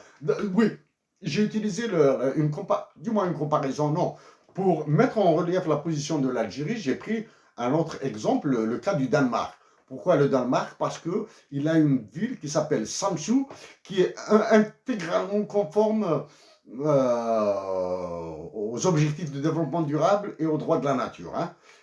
C'est Samsø au Danemark. Vous avez un autre exemple, Curitiba au Brésil, un autre exemple, Séoul en Corée. Séoul, Samsø, Curitiba au Brésil. Il y a une quatrième ville. Bon, il y a le cas de la ville de Mexico qui est très très intéressant. El Plano Verde de Mexico, sur lequel... donc, définition de ce qu'on appelle le PIB ajusté par les pertes de la nature, liées à la nature. Hein, c'est-à-dire quand vous détériorez le sol, quand il y a des érosions, quand il y a des tremblements de terre, des inondations, etc. On ajuste quand il y a de la pollution par le carbone, etc. On ajuste le PIB. Voilà un petit peu. Donc, il y a ça, toutes ces définitions, elles sont ici. Et il y a des variables qui sont définies quand c'est pour la constante révisable K pour être estimée à partir des coûts d'extraction. Les coûts d'extraction et le coût de reproduction du pétrole, qu'on appelle ça les coûts de reproduction du pétrole, c'est pas les coûts de production, hein, les coûts de reproduction. Quand vous avez consommé une réserve, quel coût nécessaire pour reproduire et chercher, faire de l'exploration, etc. Donc, en économique, voilà, très important, en économique, la masse monétaire est fonction de sa base et de son multiplicateur. Pour le multiplicateur de la base monétaire, il faut aller mollo. En restant dans la théorie, il faut l'utiliser comme le coefficient multiplicateur keynésien. Alvaro Censini a démoli le multiplicateur keynésien, mais nous continuons à l'utiliser. Le multiplicateur de la base monétaire, c'est-à-dire quand vous émettez, quand la Banque centrale envoie 1000 dinars sur le marché, combien se transforme-t-il? À force de tourner, moi je les donne à un autre les achète chez un autre, l'autre les revend à un autre, etc. Jusqu'à ce que ça revienne à la Banque centrale. À la Banque centrale. Donc ça, c'est le coefficient multiplicateur. Donc, en économique, la masse monétaire est fonction de sa base et de son multiplicateur. Pour nos besoins, par base monétaire, c'est une hypothèse très importante, s'il vous plaît. Nous entendons l'agrégat M2 diminuer de la valeur des pièces métalliques. L'agrégat M2 diminuer de la valeur des pièces métalliques, c'est-à-dire hors pièces métalliques. Pourquoi? Parce que les pièces métalliques sont licites et illégales. Les pièces métalliques, vous utilisez des pièces de 100 dinars ou de 200 dinars, etc. Elles sont licites, puisque c'est l'État qui nous autorise à les utiliser, mais elles sont illégales. Avant d'établir le lien entre cette base, c'est-à-dire la base M2, et les richesses naturelles, définissons ces dernières. Dans l'échelle du temps humain, la base des richesses naturelles algériennes est l'ensemble de ses ressources physiques, énergétiques, tant renouvelables que non renouvelables, et sa biosphère. Par abréviation, elle sera désignée dans la suite du texte par Brina. Elle est composée de 5 stocks et flux qui sont les ressources renouvelables, les ressources non renouvelables, les ressources en terres agricoles et arables, les réserves naturelles d'énergie produites par la biomasse, le flux d'émissions des gaz à effet de serre GES, en prenant en compte leur potentiel de réchauffement global, le PRG, hein, parce que ça, on l'oublie souvent. Donc ici, vous avez une série d'équations. Les voici ici, une série d'équations. À l'occasion, je ferai, je parlerai peut-être un peu de ça dans plus en détail, ça demande un tableau. Maintenant, comment est née l'histoire de la monnaie, de cette monnaie ancrée sur l'air et la terre? Il y a assez longtemps, 2011-2012, j'ai pris quelques cours à HEC Montréal. Il y avait un professeur invité de New York, de l'université de New York, qui est venu nous donner un cours sur les monnaies. Je l'ai expliqué, mais je le répète rapidement. Avant de nous donner ce cours, il nous a posé une question 15 jours avant. Nous devions répondre via Internet, etc. Nous avons répondu via Internet à la question sur la monnaie qu'il nous posait. Avant de lui envoyer mon texte, ma réponse écrite, là, voie électronique, j'avais demandé l'avis de 2 personnes, 2 Algériennes, du moins 2 Algériens, de 2 personnes algériennes, 2 Algériens. La première personne, il s'agit de Omar Bendera. Avant d'écrire, j'ai écrit mon texte, j'ai envoyé à Omar Bendera à Paris le texte. Omar, s'il te plaît, comme ça en ces termes, hein, j'ai peur. J'ai peur d'envoyer ce texte à un professeur à New York qui viendra nous donner un cours dans 2 semaines ou 3 semaines, quelque chose comme ça. Omar Bendera m'a fait quelques observations, une réponse. Et je l'ai envoyé aussi, pour information, à Kasselim, ancien éditorialiste du quotidien d'Oran. Kasselim s'est excusé, il me dit, l'économie, tu vois avec Omar, mais je lui ai dit, pour toi, c'est plutôt la rédaction. Donc, voici les 2 personnes. Donc, j'ai envoyé mon texte. Quand ce professeur est venu de New York nous donner son cours, il a demandé à ça qui est ce shérif Aïssat, qui est ce Aïssat, etc. Bon, bref, je ne vais pas sur là-dessus. Le temps faisant, bien sûr, en 2014, cet Algérien d'exception m'a envoyé en enfer. Sur l'histoire de l'impact économique de Tamazight, etc. Donc, pour notre amazirité, pour notre patrie et pour elle, je me suis donné à fond, bien sûr, en limitant les questions traitées. En limitant les questions à traiter, je me suis donné à fond dans ces questions. Donc, grâce à elle, je suis là. Comme quoi, il y a des Algériennes d'exception.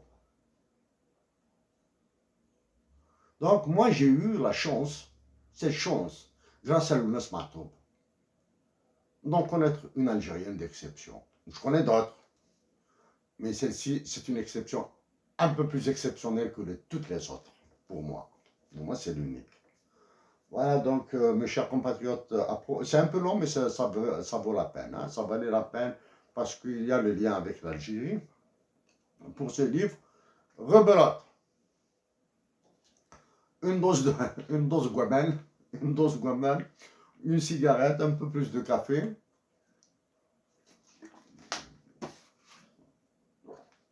Et je vous parle de celui-là. Je vous parle un petit peu de celui-là, donc, mais parce qu'une grosse corvée m'attend. La corvée d'un voyage. Je dois partir à Montréal. Du moins, je planifié de partir à Montréal. Je ne sais pas si je vais le faire ou pas. Hein. C'est long. Et bien sûr, reprendre contact avec l'économiste du FMI qui s'occupe de l'Algérie. Reprendre contact avec la Banque mondiale. Et prendre contact avec le secrétaire d'État des États-Unis d'Amérique, Anthony Blinken. Anthony, en anglais on dit Anthony Blinken. Je vais prendre contact avec lui. Tout à l'heure. Je continue rapidement avec ce livre. Je ne peux pas dire. Ça, c'est Nouvelles d'une humanité déchirée avant qu'elle ne change et quelques effets genres. Il y aura un espace, dis-moi plutôt, un message pour, avant de l'oublier. Un message pour un ami à moi, de Bougli, Belkacem. Belkacem, celui qui a oublié de la République. Belkacem, je pense que c'est toi hein, qui m'a appris que Temmoust, un mot en tamashart, signifie survie. Temmoust, en tamashart, signifie en français survie. Je veux m'assurer que c'est toi, parce que tu as vécu avec nos frères et sœurs Touareg. Est-ce que tu peux me confirmer que c'est toi qui m'as appris ce mot? Ou à défaut, je l'ai utilisé dans ce texte. Je l'ai utilisé dans l'une de ces nouvelles. Je pense l'avoir lu ou bien entendu chez la troupe, le groupe Tinariwan. Tinariwan, j'aime beaucoup Tinariwan. Si ce n'est pas toi, donc je l'ai lu quelque part ou bien je l'ai entendu chez le groupe Tinariwan. Temmusta, survie. Je l'ai utilisé ici. Donc la nouvelle ligne, je n'ai plus, je peux pas vous lire des extraits. Bon, ma fille Davia, elle est. Nous échangeons souvent. Donc, nous parlons souvent des mondiaux.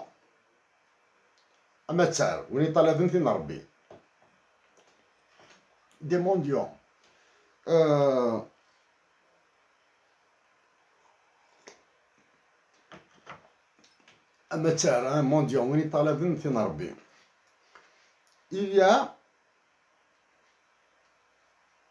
Il y a quelque chose. Le mendiant, il est là. Nouvelle très courte, ma fille. Vraiment très, très courte. Pour moi, c'est l'une des nouvelles les plus denses. C'est probablement la plus dense parce que elle est tirée d'un échange que j'ai eu donc pour les autres compatriotes algériens. C'est une nouvelle que j'ai tirée des échanges de l'un des échanges que j'ai avec ma fille Davia. Ma fille, donc, je vais te dire juste quelque chose. Le mendiant, fais-le entrer et installe-le dans le salon. Fais-le entrer et installe-le dans le salon. C'est un inconnu, il est sale et il pue. Donc, le mendiant. Fais-le entrer et installe-le dans le salon. C'est un inconnu, il est sale et il pue. par le lait de mon sein que tu as mordu, que tu lui feras tout ce que je te demande. Yima, tu me casses les pieds avec ton sein et son lait. Tiens ces vêtements de ton père et prépare-lui la salle de bain. Que voudrais-tu plus loin? Que voudrais-tu manger de spécial? Arôme.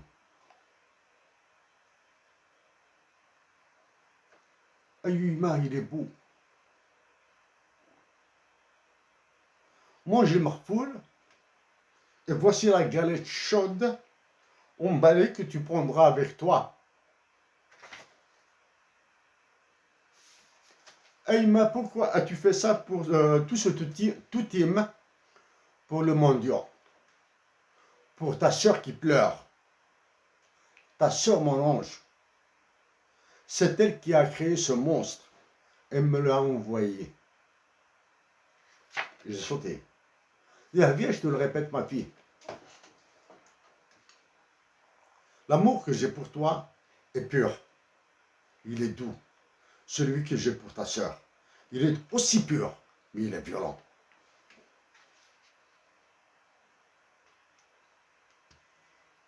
De Majid. De Majid, bon, mes amis ne le connaissent pas, mais De Majid, c'est Aïssat Abdelmajid, surnom Alain Delon. Maintenant, De Majid, tu vas avoir plus de 70 ans.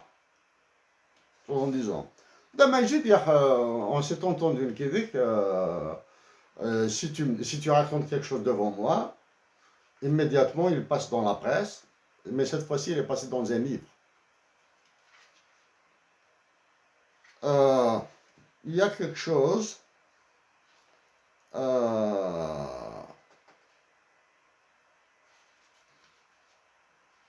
je défends Miftarchid. Il m'a dit, ingratitude la femme, le courage d'abandonner le mendiant, le mensonge et les mensonges. Ah voilà, bon, mais je dois le trouver, hein.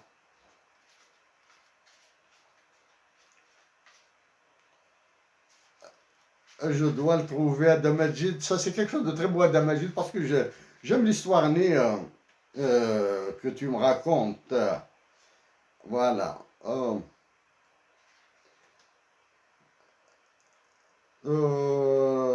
C'est une nouvelle dédiée c'est fictif, hein, c'est vraiment fictif, hein, à une femme native du Sud. Etc. Bon, c'est la nouvelle Iberville ou la recherche du Nord. Oui, au fin de son université, etc.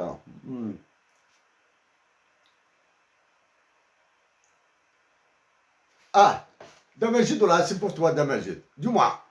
C'est pour toi. Non, c'est inspiré de ce que tu nous racontes. Hein.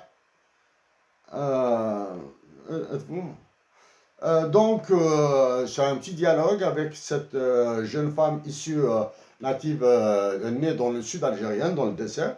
Vous êtes une présumée des temps modernes. Hein. Parlez-vous tamazirt ou le tamashart? Êtes-vous né sous une tente? C'est juste pour blaguer. Le tamashart, si, l'arabe bien, le français un peu, et je veux faire un stage en anglais. Oui, je suis né sous une tente. Ma mère m'a allaité au sein peu de temps, m'a nourri au lait de chèvre et de chamelle, et j'ai mangé de la gazelle. Bébé, elle me faisait une toilette superficielle avec ce breuvage, celui de la chamelle. Cette histoire du coq, s'il vous plaît, d'abord, c'est l'histoire du coq. Du temps où les animaux parlaient, tout autant que la poule, le coq volait. Ayazet et Sferfir. Ayazet, Sferfir. Ayazet, le coq volait. C'était un mari violent qui l'a trompé et trompé. Bon. Ayazet et Sferfir Damashq. Persécutée, harcelée, elle s'est plainte à l'aigle royal, le seigneur du ciel. Un jour, ce rapace rappela à l'ordre le coq. Il piqua dessus, le coinça dans ses griffes et le fit monter au ciel. Le coq surpris lui demanda pourquoi. Il lui répondit que c'est pour lui faire visiter son royaume.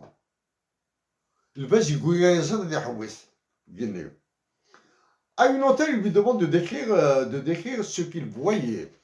Le coq, tout heureux, lui répondait qu'il arrivait à reconnaître les basses-cours, les maisons et toutes les autres créatures, que la terre est réellement plane. Tel un avion à géométrie variable, l'aigle, le coq toujours accroché à ses serres, monta plus haut et lui posa la même question. Le coq lui répondit qu'il commençait à voir flou, qu'il voyait juste le jaune de l'herbe et les rivières qui serpentaient. Son seigneur monta plus haut encore et une troisième fois lui posa la question. Le coq répondit qu'il ne voyait que du bleu, couleur des mers et des océans, et lui exprima son choc en constatant que la Terre est devenue ronde, qu'elle n'avait ni pôle, ni méridien, ni parallèle dont vous avez parlé. Pressé de se débarrasser de cette volaille, l'aigle lui dit qu'il n'était pas loin de son palais où habitait la reine, sa jarre en quelque sorte. C'est prince, mais qui n'est pas ouvert au dictateur. Fachocrate et imbécile de son acabit. Il monte et monte encore. Le royal le lâcha. Dans sa chute vertigineuse, le coq, en se débattant avec ses ailes, retomba dans sa basse-cour et fila dans sa chambre. Pris d'une fièvre de cheval, il s'endormit. Le lendemain, fainéant l'ignorance du calvaire que lui avait fait subir l'aigle, la poule, en lui servant son café, lui rappela que c'est jour de marché et lui demanda la cause de sa fièvre de la veille. Il lui répondit qu'il est complètement courbaturé, qu'il avait fait un long voyage en compagnie du roi du ciel, qu'il ne pourra pas faire les courses et d'ailleurs, plus jamais, reprenant ses habitudes, il lui ordonna de s'en occuper désormais. D'imagine, c'est toi qui nous raconte الفاز ياسر دميتي كوالي صراحه خفيف هكا يلقى يقول ياسر. Bon, en Kabylie, vous avez tous remarqué, vous avez ceux qui ont des poules et les coqs là, etc. Et Yasser, jamais que tu vas vérifiez ça, vous allez le trouver. Bon, il y a une nouvelle sur les Grecs.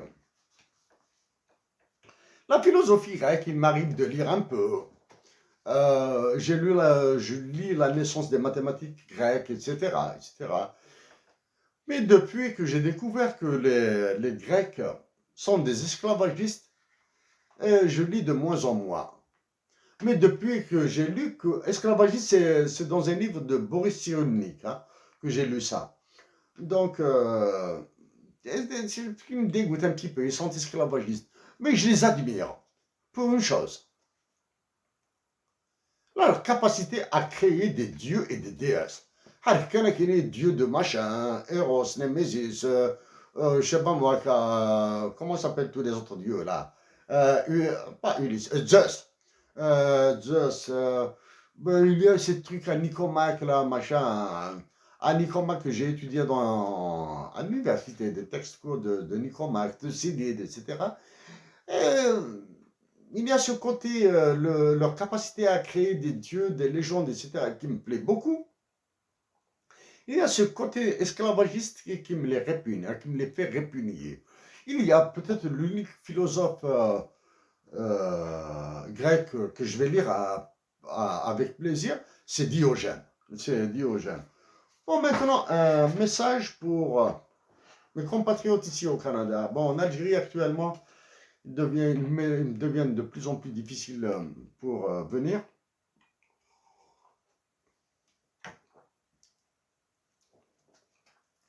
J'ai dit au départ la loi du prix unique. Pour ces 2 livres publiés aux États-Unis,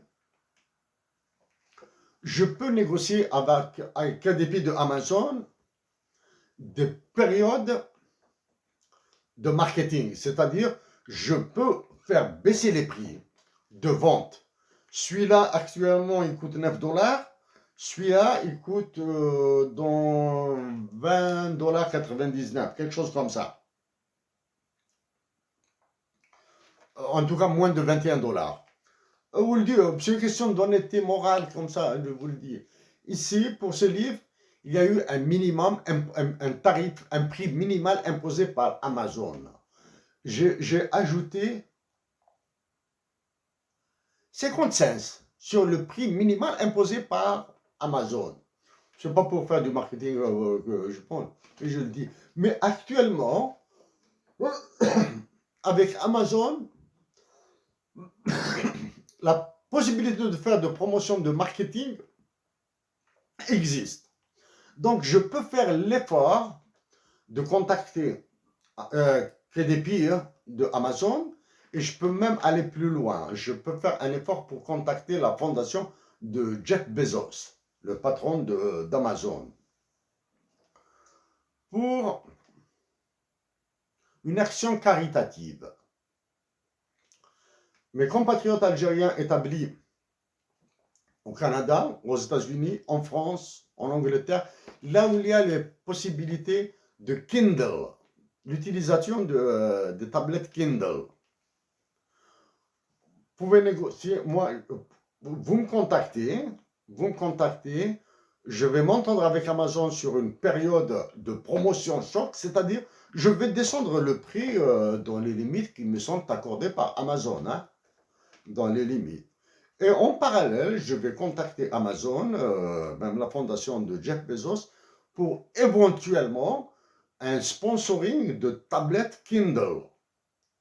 Si je le fais, ce n'est pas pour gagner des sous. Moi, je m'en moque, je m'en balance de l'argent. Pour cet aspect, il y a d'autres moyens. Quand même, il ne m'intéresse pas. Pour ça. Mais au profit de toutes les Algériennes et de tous les Algériens. Enfants. Ça, c'est en anglais, ça, c'est en français. Leur offrir, en particulier, je pense, aux orphelins.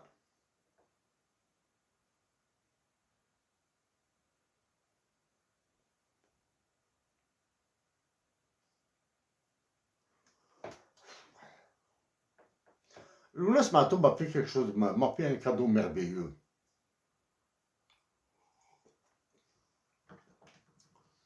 Lounas Matoub m'a fait un cadeau merveilleux. J'ai envie juste de rendre un peu moins que l'appareil. Je ne pourrais jamais faire de cadeau comme celui que m'a fait Lounas Matoub. Avec précédemment, j'ai parlé j'ai fait une nouvelle à partir d'un échange, des échanges que j'ai avec ma fille. Mais avec la sœur de ma fille, qui n'est pas ma fille, bien sûr, si j'en parle comme ça. La sœur de ma fille m'a offert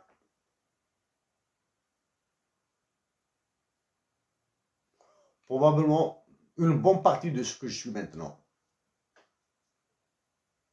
Mais surtout, elle m'a offert Surat al-Ma'oun. Elle m'a offert une sourate du Saint-Coran. Elle m'a offert Surat al-Ma'oun. Donc, pour elle, pour Matoub Lounes, et pour ceux qui sont dans mon cœur, je peux faire cet effort de marketing auprès de Amazon, KDP et même de Jeff Bezos. Si vous me contactez et vous me dites que vous êtes prêt à acheter 50 exemplaires ou 100 exemplaires, je n'en ai aucune idée, je m'en fous de la quantité. Vous me contactez, je contacte Amazon, on va essayer de mettre en œuvre cette possibilité. Et bien sûr, avec les quantités de livres que vous achèteriez, vous allez faire une opération autre. Les revendre, non pas au prix commercial, mais dans ce qu'on appelle en économique à la volonté de payer de tout un chacun, de chacun de nous. Si une personne, si ce livre par exemple coûte $1, et celui-là 10 $, je ne sais pas, 10 $, ou bien s'il coûte 35 $ avec une tablette Kindle, une tablette Kindle, elle est dans les 60, 70 $, je ne connais pas les tarifs à l'époque. avec une tablette que vous allez offrir à des, à des enfants, à des orphelins, à qui vous voulez, bien sûr, au prix que paieront les participants à l'achat. Vous achetez 50 livres à Montréal ou à Ottawa. À Ottawa, Ottawa est plus proche de moi maintenant. À Ottawa, vous les vendez. Si un peut payer $1, si une autre personne peut payer $100, et tout l'argent que vous allez ramasser, vous allez le donner à des orphelins, à des orphelins, à des nécessiteux, offrir des livres, tablettes. Ça, personnellement, je suis disposé pour cet effort. Bien sûr, il est hors de question pour moi de faire des dédicaces comme le font certains. Je ne sais pas, un monsieur, à un tel, à une telle, à un tel, ça, dédicacer des livres.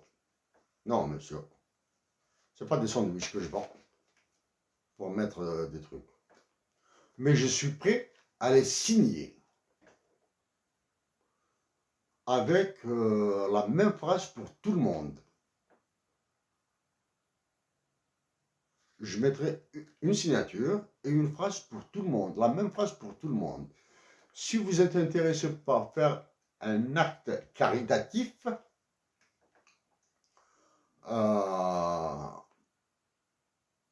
une action de charité, charitable, ça me ferait plaisir de participer, non pas pour ma personne, mais pour toutes les personnes qui me sont chères, qu'elles soient vivantes ou décédées. Parmi les décédés, il y a ceux qui sont dans mon cœur, et il y a que vous ne connaissez pas, et il y a les personnes que vous connaissez. Exemple, Lounas Matoub, Hussein Ahmed, Mohamed Haroun, et d'autres personnes. Et parmi les personnes vivantes, il y a celles que vous ne connaissez pas. Et il y a celles que vous connaissez tous. Il y aura tous, ceux qui me connaissent moi. Ce diamant de Wagnoun. Chers compatriotes d'Algérie, quand vous lisez des auteurs, surtout en économie, en mathématiques, en philosophie, moi je suis impressionné par Descartes en philosophie, Jeremy Bentham, John Stuart Mill en mathématiques, John Nash, John Van Neumann et d'autres, Alexander Grothendieck, il y a d'autres. Quand je les lis, la théorie, surtout quand il s'agit de mathématiques, ou d'économie, tiens, comment il s'appelle l'autre là? Alfred Marshall. Alfred Marshall, la théorie de l'offre n'est pas d'Alfred Marshall. Hein. Alfred Marshall a aimé son étudiante. Il y avait une différence d'âge de 25 ans entre lui et son étudiante. Ils se sont aimés, ils ont décidé de se mettre ensemble. Alfred Marshall a été exclu de l'université. 5 ou 6 années après, il a été repris par l'université. Donc, c'est sa femme. J'ai oublié son nom. Qui a fait l'ébauche de la théorie de l'offre. Ce n'est pas Alfred Marshall. Alfred Marshall n'a fait que l'enrichir et la sponsoriser. Exemple, chez John Stuart Mill l'a dit et l'a répété à plusieurs fois. Son Elliot Taylor, qui est appelé The Dawn of My Life. Quand elle est décédée, il l'aimait tellement qu'à sa mort, il a fait une dépression. It's the dawn of my life, quelque chose comme ça, hein? Quelque chose comme ça. Donc, John Stuart Mill et Elliot Taylor, Alfred Marshall et son épouse, l'épouse de John Nash qui a résisté, schizophrène, qui l'a pris en charge. Donc, moi, j'ai eu cette chance France. Grâce à Lounas Matoub. Donc, mes chers compatriotes d'Algérie, Hadrati Manouane, et les prochains mots, bon, maintenant, on va passer à moins sérieux, à la politique. FMI, Banque mondiale, les États-Unis, pour essayer de réduire les risques sur notre cher pays. Hadrati Manouane, prenez soin de vous. Que la paix, l'amour et le bonheur pour vous tous. Ah, avant d'oublier, Ima, tu es là quelque part, hein? Ima, tu es là quelque part, Ima, hein? Ah, oh, Ima, tu es là. Tu es dans de la jarre, hein? Nouvelle d'une humanité déchirée, Ima, hein? Ima, d'awal khair. يمكن هو تمثني دابور يمكن دابور الحبابي وقت الحبابي نوبلي با لا جار